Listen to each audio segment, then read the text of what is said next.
Hello everyone, नमस्कार। हमारे YouTube channel में आपका हार्दिक स्वागत है। दोस्तों, 16 जुलाई गुरुवार को कामिका एकादशी है। श्रावण कृष्ण पक्ष में आने वाली इस एकादशी को कामिका एकादशी कहा जाता है। आज हम कामिका एकादशी की व्रत कथा सुनेंगे।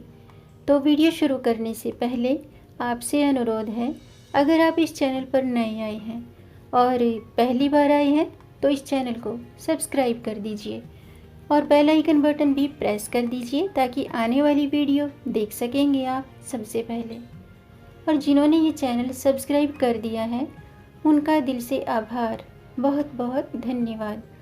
दोस्तों, इसी तरह इस चैनल को अपना प्यार देते रहिएगा और वीडियो को अंत तक ज़रूर देखिएगा ताकि कोई भी जानकारी छूट न जाए। और वीडियो पसंद आने पर वीडियो को लाइक भी ज़रूर कीजिएगा। तो आइए शुरू करते हैं। आप भी ध्यान से सुनिएगा। कुंती पुत्र धर्मराज युधिष्ठिर कहने लगे कि हे भगवान, आषाढ़ शुक्ल पक्ष की देवशयनी एकादशी और चतुर्मास्य महात्म्य मैंने भली प्रकार से सुना। अब कृपा करके श्रावण कृष्ण पक्ष की एकादशी का नाम बताइए। तो श्री कृष्ण भगवान कहने लगे कि हे युधिष्ठिर, इस एकादशी की कथा एक समय स्वयं ब्रह्मा जी ने देव ऋषि नारद से कही थी, वही मैं तुमसे कहता हूँ। जब नारद जी ने ब्रह्मा जी से पूछा था कि हे पितामह, श्रावण मास के कृष्ण पक्ष की एकादशी की कथा सुनने की मेरी इच्छा है। उसका नाम क्या है, क्या विधि है और उसका महात्म्य क्या है, सो कृपा करके कहिए। नारद जी के ये वचन सुनकर ब्रह्मा जी ने कहा, हे नारद, लोगों के हित के लिए तुमने बहुत सुंदर प्रश्न किया है। श्रावण मास की कृष्ण पक्ष की एकादशी का नाम कामिका है। उसके सुनने मात्र से वाजपेय यज्ञ का फल मिलता है। इस दिन शंख चक्र गदाधारी भगवान विष्णु का पूजन होता है, जिनके नाम हैं श्रीधर, हरि, विष्णु, माधव, मधुसूदन। इनकी पूजा करने से जो फल मिलता है वो सो आप भी सुनिए। जो फल गंगा, काशी, नैमिषारण्य और पुष्कर स्नान से मिलता है वह भगवान विष्णु का पूजन करने से मिलता है।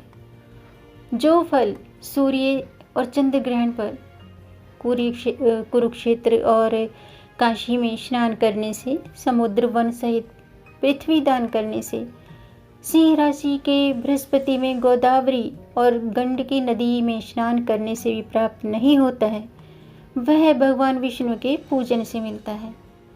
जो मनुष्य श्रावण में भगवान का पूजन करते हैं उनसे देवता, गंधर्व और सूर्य सब पूजित हो जाते हैं।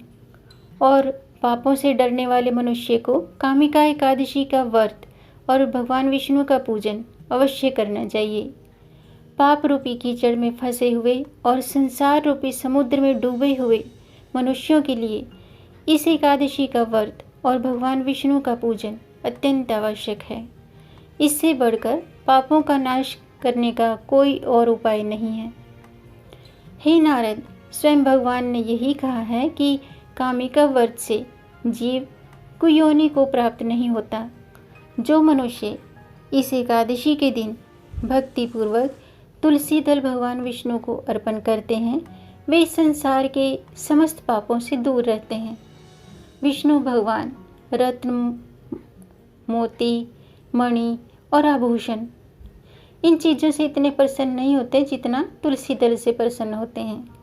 लेकिन दोस्तों, आपको एक बात का ध्यान रखना चाहिए कि कभी भी एकादशी के दिन तुलसी दल नहीं तोड़ने चाहिए और तुलसी में जल भी नहीं चढ़ाना चाहिए। एकादशी से एक दिन पहले तुलसी दल तोड़ के रख सकते हैं, क्योंकि भगवान विष्णु को तुलसी दल चढ़ाने से बहुत प्रसन्न होते हैं। तुलसी दल पूजन का फल 4 भार चांदी और 1 भार स्वर्ण के दान के बराबर होता है। हे नारद, मैं स्वयं भगवान की अति प्रिय तुलसी को सदैव नमस्कार करता हूँ। तुलसी के पौधे को सींचने से मनुष्य की सब यातनाएं नष्ट हो जाती हैं और दर्शन से सब पाप नष्ट हो जाते हैं और स्पर्श से मनुष्य पवित्र हो जाता है। एक अन्य कथा के अनुसार प्राचीन काल में किसी गांव में एक ठाकुर जी थे। क्रोधी ठाकुर का एक ब्राह्मण से झगड़ा हो गया और क्रोध में आकर ठाकुर ने ब्राह्मण का उसके हाथों से खून हो जाता है। अतः अपने अपराध की क्षमा याचना हेतु ब्राह्मण की क्रिया उसने करनी चाहिए, परंतु पंडितों ने उसे क्रिया में शामिल होने से मना कर दिया और वह ब्रह्म हत्या का दोषी बन गया। परिणाम स्वरूप ब्राह्मणों ने भोजन करने से इनकार कर दिया। तब उन्होंने एक मुनि से निवेदन किया कि हे भगवान, मेरा पाप कैसे दूर हो सकता है। इस पर मुनि ने उसे कहा कि कामिका एकादशी व्रत कीजिए।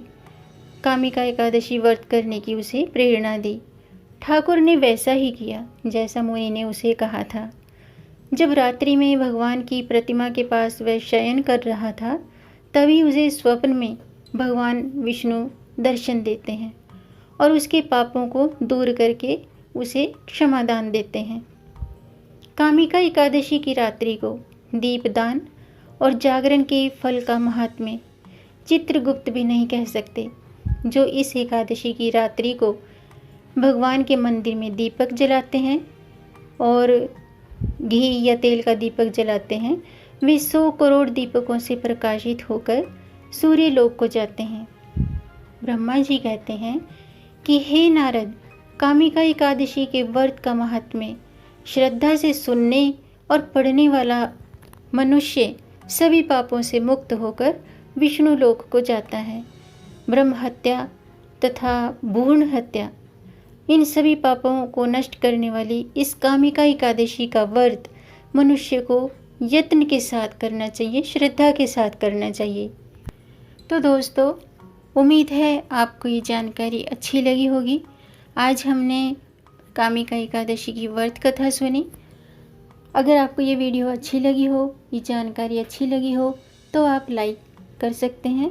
आपके लाइक से हमारा मोटिवेशन अप होता है और वीडियो को आगे बढ़ा के शेयर कर दीजिए ताकि इस जानकारी से औरों को भी लाभ प्राप्त हो सके। और अगर आपका कोई प्रश्न है या कोई सुझाव है तो कमेंट बॉक्स में ज़रूर लिखिएगा। मेरे चैनल को सब्सक्राइब ज़रूर कीजिएगा ताकि आने वाली वीडियो देख सकेंगे आप सबसे पहले। और वीडियो को अंत तक देखने के लिए आपका बहुत बहुत धन्यवाद। मिलेंगे नई जानकारी के साथ, तब तक आप खुश रहें, स्वस्थ रहें, अपना ख्याल रखें और अपनों का भी ख्याल रखें। जय श्री हरि, हर हर महादेव।